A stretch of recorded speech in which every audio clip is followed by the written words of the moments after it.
Comentario al capítulo 7. Hace falta una gran osadía y una gran cautela para amasar una gran fortuna. Cuando se ha logrado, hace falta 10 veces más osadía y cautela para conservarla. Nathan Mayer Rothschild. La coyuntura no es nada. En un mundo ideal, el inversor inteligente únicamente tendría acciones cuando fuesen baratas y las vendería cuando su precio fuese exagerado, momento en el que llenaría la cartera de obligaciones y dinero en efectivo hasta que las acciones volviesen a ser suficientemente baratas para comprarlas. Desde 1966 hasta finales de 2001, según se afirma en un estudio, $1 conservado permanente en acciones habría aumentado hasta $11.71. Sin embargo, si se hubiese salido del mercado justo antes de los 5 peores días de cada año, el dólar original habría crecido hasta $987.12. The Truth About Timing. Barron's, 5 de noviembre de 2001, página 20. El título de este artículo es un práctico recordatorio de un principio siempre vigente para el inversor inteligente. Cada vez que vea la palabra verdad en un artículo sobre inversión, prepárese. Es muy probable que muchas de las citas que aparezcan a continuación sean mentiras. En primer lugar, un inversor que hubiese comprado acciones en 1966 y las hubiera conservado hasta finales de 2001, habría terminado por lo menos con $40, no con 11.71. Da la impresión de que el estudio citado en Barron's ha pasado por alto la reinversión de los dividendos. Como casi todas las ideas de mercado mágicas, esta se basa en un truco de manos. ¿De qué manera exactamente puede uno determinar cuáles van a ser los peores días antes de que esos días lleguen? El 7 de enero de 1973, el New York Times publicó una entrevista con uno de los principales pronosticadores financieros del país, que animaba a los inversores a comprar acciones, sin ningún tipo de duda. Solo en casos muy poco frecuentes se dan las circunstancias para poder confiar tan incondicionalmente en que el mercado va a evolucionar al alza como ahora.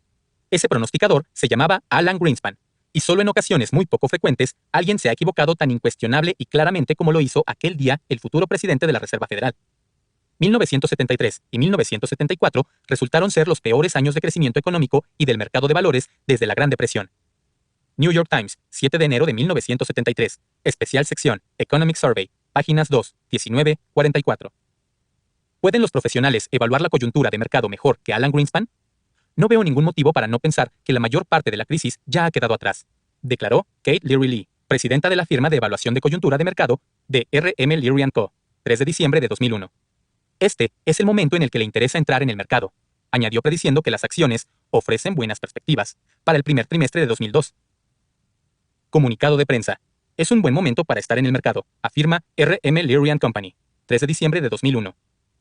Durante los 3 siguientes meses, las acciones consiguieron una diminuta rentabilidad del 0.28%, resultados que estaban 1.5 puntos porcentuales por debajo de los conseguidos por el dinero en metálico. Leary no es la única.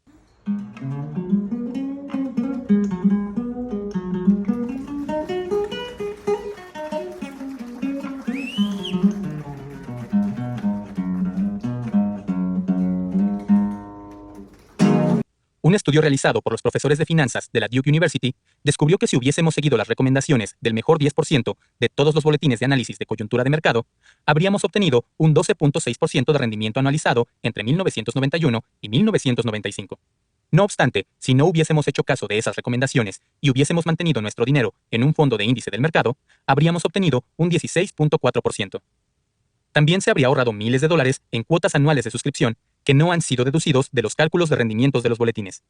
Los costes de intermediación y los impuestos de plusvalías a corto plazo suelen ser, por regla general, muy superiores en el caso de quienes operan en función de la coyuntura que en el caso de los inversores que conservan sus participaciones durante periodos prolongados. Si desea consultar el estudio Duke, véase John R. Graham y Campbell R. Harvey, Rating the Performance of Market Timing Newsletters, Financial Analyst Journal, noviembre-diciembre de 1997, páginas 54 a 66, disponible también en www.duke.edu/Charby/research.htm. Como el filósofo danés Søren Kierkegaard indicó, la vida solo se puede entender mirando hacia atrás, pero se debe vivir mirando hacia adelante. A posteriori, siempre se sabe exactamente cuándo debería haber comprado y cuándo debería haber vendido acciones. No deje que eso le lleve a pensar que es usted capaz de percibir en tiempo real en qué momento tiene que entrar y en qué momento tiene que salir. En los mercados financieros, a posteriori, siempre se tiene razón al 100%, pero a priori no se tiene ni idea.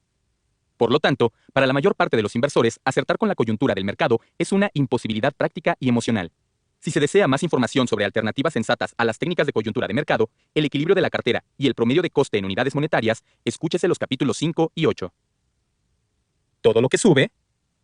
Como los cohetes espaciales que aumentan de velocidad a medida que ascienden hacia la estratosfera, las acciones de empresas en crecimiento parecen, en ocasiones, que desafían a la gravedad. Observemos las trayectorias de 3 de las acciones que experimentaron mayor crecimiento en la década de 1990. General Electric, Home Depot y Sun Microsystems. Véase la figura 7.1. Vamos, vamos, que nos vamos, por los aires, en su PDF. Todos los años desde 1995 hasta 1999, cada una de ellas aumentó de tamaño y fue más rentable. Los ingresos se duplicaron en Sun y se multiplicaron por más de 2 en Home Depot. Según Value Line, los ingresos de GE aumentaron el 29%. Sus beneficios aumentaron el 65%. En Home Depot y Sun, los beneficios por acción prácticamente se multiplicaron por 3. No obstante, también estaba pasando otra cosa. Una cosa que no habría sorprendido a Graham en absoluto. Cuanto más rápidamente crecían estas empresas, más caras resultaban sus acciones. Cuando las acciones crecen más deprisa que las empresas, los inversores siempre acaban lamentándolo, como muestra la figura 7.2. ¿Qué hay ahí abajo, en su PDF? Una gran empresa no es una gran inversión si se paga demasiado por sus acciones. Cuanto más sube una acción, más probable parece que siga subiendo. Sin embargo, esa creencia instintiva queda radicalmente contradicha por la ley fundamental de la física financiera. Cuanto más grandes se hacen, más lentamente crecen. Una empresa de $1.000 millones puede duplicar sus ventas con una relativa facilidad. Sin embargo, ¿a dónde puede ir una empresa de $50.000 millones para encontrar otros $50.000 millones de volumen de actividad? Las acciones de empresas en crecimiento resultan interesantes de comprar cuando sus precios son razonables, pero cuando su ratio de precio a beneficio sube muy por encima de 25 o 30, la cosa se pone fea. La periodista Carol Loomis descubrió que de 1960 a 1999, únicamente 8 de las 150 mayores empresas recogidas en la lista Fortune 500 consiguieron incrementar sus beneficios en una media anual de por lo menos el 15% durante 2 décadas. Carol J. Loomis, The 15% Delusion, Fortune, 5 de febrero de 2001, páginas 102 a 108. Analizando 5 décadas de datos, la firma de investigación Sanford C. Bernstein & Co. demostró que únicamente el 10% de las grandes empresas estadounidenses habían incrementado sus beneficios en el 20% durante por lo menos 5 años consecutivos. Únicamente el 3% habían crecido el 20% durante un periodo mínimo de 10 años sucesivos, y ninguna empresa lo había logrado durante 15 años consecutivos. Véase Jason Swag, A Matter of Expectations, Money, enero de 2001, páginas 49 a 50. Un estudio académico de miles de acciones de empresas estadounidenses que cubría el periodo entre 1951 y 1998 descubrió que a lo largo de todos los periodos de 10 años, los beneficios netos crecían una media del 9.7% anual. Sin embargo, para el 20% de ese grupo compuesto por las mayores empresas, los beneficios crecían una media anual de solo el 9.3%. Louis Casey Chan, Jason Karseski y Joseph Lakonishok, The Level and Persistence of Growth Rates, National Bureau of Economic Research, documento de trabajo número 8282, mayo de 2001, disponible en www.nber.org/papers/W8282. Hay muchos líderes empresariales que no son capaces de comprender estas probabilidades. Véase el recuadro de la página 206, en su PDF. El inversor inteligente, no obstante, no se interesa por las acciones de empresas de gran crecimiento cuando son más populares, sino cuando algo va mal. En julio de 2002, Johnson & Johnson anunció que las autoridades supervisoras federales estaban investigando acusaciones sobre fraude contable en una de sus fábricas de medicamentos, y sus acciones perdieron el 16% en un único día. Ese descenso hizo que la cotización de las acciones de J&J pasase de un PER de 24 a 1 de 20, respecto de los beneficios de los 12 meses anteriores. En este nivel menor, Johnson & Johnson podía volver a convertirse en una acción de una empresa en crecimiento con margen para crecer, con lo que se convertiría en un ejemplo de lo que Graham denominaba la gran empresa relativamente impopular. Casi 20 años antes, en octubre de 1982, las acciones de Johnson & Johnson perdieron un 17.5% de su valor en una semana, cuando varias personas murieron tras ingerir Tylenol, que había sido adulterado con cianuro por un desconocido ajeno a la empresa. Johnson & Johnson respondió utilizando de forma pionera envases a prueba de manipulaciones, y las acciones subieron hasta convertirse en una de las mejores inversiones de la década de 1980. Este tipo de impopularidad temporal puede crear riqueza duradera, al ofrecernos la oportunidad de comprar una gran empresa a un buen precio. Hiperpotencial para la hiperpropaganda. Los inversores son las únicas personas que pueden caer presa del espejismo de que el hipercrecimiento puede sostenerse indefinidamente. En febrero del año 2000, se preguntó al consejero delegado de Nortel Networks, John Roth, cuánto más era capaz de crecer su gigantesca empresa de fibra óptica. El sector está creciendo entre el 14% y el 15% al año, replicó Roth, y nosotros vamos a crecer 6 puntos más deprisa que eso. Para una empresa de nuestro tamaño, son unas perspectivas embriagadoras. La cotización de las acciones de Nortel, que ya habían subido el 51% al año durante los 6 años anteriores, había alcanzado un múltiplo de 87 respecto de la cifra que Wall Street estaba suponiendo que podría ganar en el año 2000. ¿Estaba sobrevalorado el precio de las acciones? Nos estamos acercando, se encogió de hombros Roth. Pero sigue habiendo mucho espacio para incrementar nuestra valoración a medida que vayamos poniendo en práctica la estrategia inalámbrica. Después de todo, añadió, Cisco System estaba cotizando a 121 veces sus beneficios previstos. Lisa Gibbs, Optic, Money, abril de 2000. Páginas 54 a 55. En cuanto a Cisco, en noviembre del año 2000, su consejero delegado, John Chambers, insistió en que su empresa podría seguir creciendo por lo menos el 50% al año. La lógica, declaró, nos indica que esto podría ser la escapada definitiva. La cotización de las acciones de Cisco había experimentado una gran retracción. En aquel momento se encontraba en un nivel que suponía multiplicar solamente por 98 los beneficios del ejercicio anterior, y Chambers animaba a los inversores a que comprasen. ¿Por quién van a apostar?, preguntó. Esta puede ser la oportunidad. Brooke Southall, Cisco's Endgame Strategy, Investment News, 30 de noviembre de 2000, páginas 1-23. Al contrario, estas empresas de crecimiento se contrajeron y sus sobrevaloradas acciones se marchitaron. Los ingresos de Nortel se redujeron al 37% en el año 2001, y la empresa perdió más de $26.000 millones aquel año. Los ingresos de Cisco se incrementaron el 18% en el año 2001, pero la empresa acabó con una pérdida neta de más de $1.000 millones. Las acciones de Nortel, que cotizaban a $113.50 cuando Rod pronunció aquellas palabras, concluyeron el año 2002 a $1.65. Las acciones de Cisco, que cotizaban a $52 cuando Chambers afirmó que su empresa estaba a punto de escaparse del pelotón, se vinieron abajo hasta los $13. Desde entonces, ambas empresas han sido más discretas a la hora de predecir su futuro. ¿Debería poner todos sus huevos en una única cesta? Ponga todos sus huevos en una única cesta, y después vigile esa cesta, proclamó Andrew Carnegie, hace un siglo. No disperse sus fuerzas. Los grandes éxitos en la vida se consiguen con la concentración. Como señala Graham, las fortunas grandes de verdad conseguidas en la bolsa son las de personas que acumularon todo su dinero en una única inversión que conocían extraordinariamente bien. Prácticamente todas las personas más ricas de Estados Unidos pueden atribuir su riqueza a una inversión concentrada en una única industria o incluso en una única empresa. Pensemos en Bill Gates y Microsoft, Sam Walton y Walmart, o en los Rockefeller y Standard Oil. La lista Forbes 400 de los estadounidenses más ricos, por ejemplo, ha estado dominada por fortunas sin diversificar desde que fue recopilada por primera vez en 1982. No obstante, prácticamente ninguna pequeña fortuna se ha ganado de esa forma, y no hay muchas grandes fortunas que se hayan conservado de esa manera. Lo que Carnegie se olvidó de mencionar es que la concentración también da lugar a la mayor parte de los grandes fracasos de la vida. Vuelva a examinar la lista de los ricos de Forbes.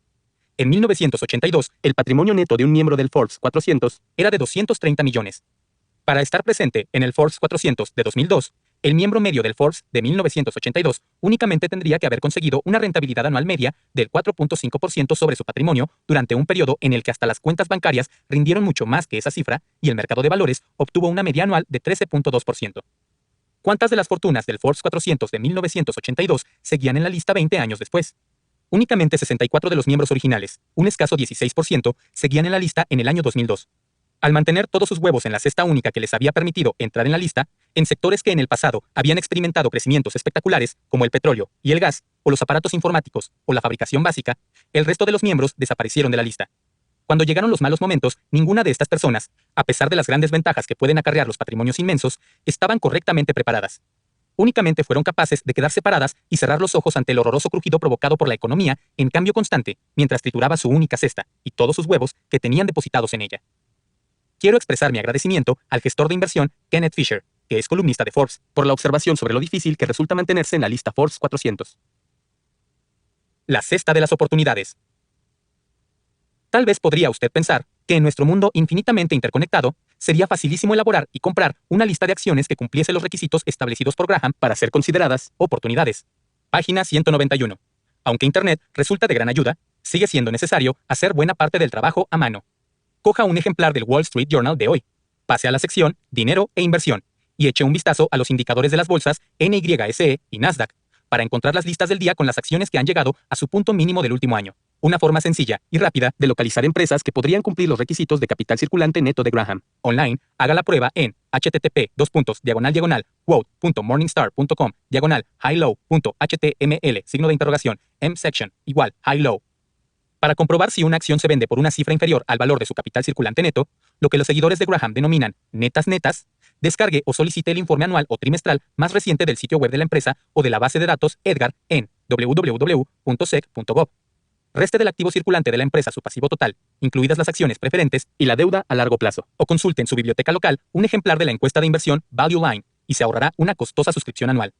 Todos los números incluyen una lista de acciones de ocasión que se acercan a la definición de Graham. Últimamente, la mayoría de esas acciones pertenecen a sectores arrasados como la alta tecnología y las telecomunicaciones.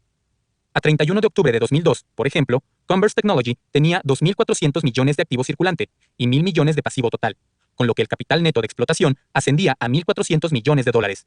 Con menos de 190 millones de acciones y una cotización inferior a $8 por acción, Converse tenía una capitalización total de mercado de menos de 1.400 millones de dólares. El capital social de Converse, que estaba valorado por debajo del valor del efectivo y las existencias de Converse, hacía que la actividad empresarial permanente de la sociedad se vendiese prácticamente por nada. Como bien sabía Graham, es posible perder dinero con acciones como las de Converse, y ese es el motivo por el que únicamente se debe comprar este tipo de acciones si es posible identificar un par de docenas cada vez y mantenerlas en cartera pacientemente. No obstante, en las muy raras ocasiones en las que Don Mercado genera ese número tan elevado de auténticas gangas, es prácticamente seguro que ganará usted dinero. ¿Cuál es su política extranjera? Invertir en acciones extranjeras puede no ser obligatorio para el inversor inteligente, pero definitivamente es aconsejable. ¿Por qué? Intentemos realizar un pequeño experimento mental. Estamos a finales de 1989 y es usted japonés. Estos son los hechos. Durante los 10 últimos años, su mercado de valores ha ganado una media anual del 21.2%, muy por encima del 17.5% de ganancias anuales de Estados Unidos. Las empresas japonesas están comprando todo lo que encuentran en Estados Unidos, desde el campo de golf de Pebble Beach hasta el Rockefeller Center. Mientras tanto, empresas estadounidenses como Drexel Burnham Lambert, Financial Corp of America y Texaco están quebrando. El sector de alta tecnología estadounidense se muere. El de Japón experimenta un crecimiento explosivo. En 1989, en la Tierra del Sol naciente, la única conclusión a la que se podía llegar era que invertir fuera de Japón era la idea más estúpida jamás concebida desde la de fabricar máquinas expendedoras automáticas de sushi. Naturalmente, usted invertiría todo su dinero en acciones de empresas japonesas. El resultado, a lo largo de la siguiente década, perdería aproximadamente 2/3 de su dinero. La lección no es que nunca se deba invertir en mercados extranjeros como el de Japón. La lección es que los japoneses nunca deberían haber mantenido todo su dinero en el mercado de origen. Tampoco debería hacerlo usted. Si vive en Estados Unidos, trabaja en Estados Unidos y recibe su salario en dólares de Estados Unidos, ya está haciendo una apuesta múltiple a favor de la economía de Estados Unidos. Para ser prudente, debería poner parte de su cartera de inversión en otro lugar, simplemente porque nadie, en ningún lugar, puede estar seguro nunca de lo que va a pasar en el futuro en su país de origen o en el extranjero. Destinar hasta 1/3 del dinero que se invierte en fondos de inversión que tengan acciones extranjeras, incluidas las de empresas de economías emergentes, es útil para asegurarse frente al riesgo de que el país de origen no siempre sea el mejor lugar del mundo para invertir. Hola, buen día. Primero que nada, gracias por estar viendo este video, por tu tiempo, esta video presentación. Mi nombre es Isaac Vadillo, asesor financiero con 10 años de carrera bancaria. Actualmente me especializo en el área de divisas, tipo de cambio, ofreciendo lo que son estrategias, herramientas y servicios para optimizar esos ejercicios, esas operaciones. ¿Cómo? Con posturas, órdenes en mercado, un sistema que se queda trabajando 5 días de la semana, los 24 horas que el mercado está activo. Análisis técnico, básicamente la verificación de gráfico para sacar tendencias, soportes y resistencias, ver probabilidades y pronósticos. Y administración de riesgos para administrar lo que es a un lapso de tiempo, proteger la tesorería de la empresa por la volatilidad de precios. Mi nombre es Isaac Vadillo, gracias por mirar este video. Saludos.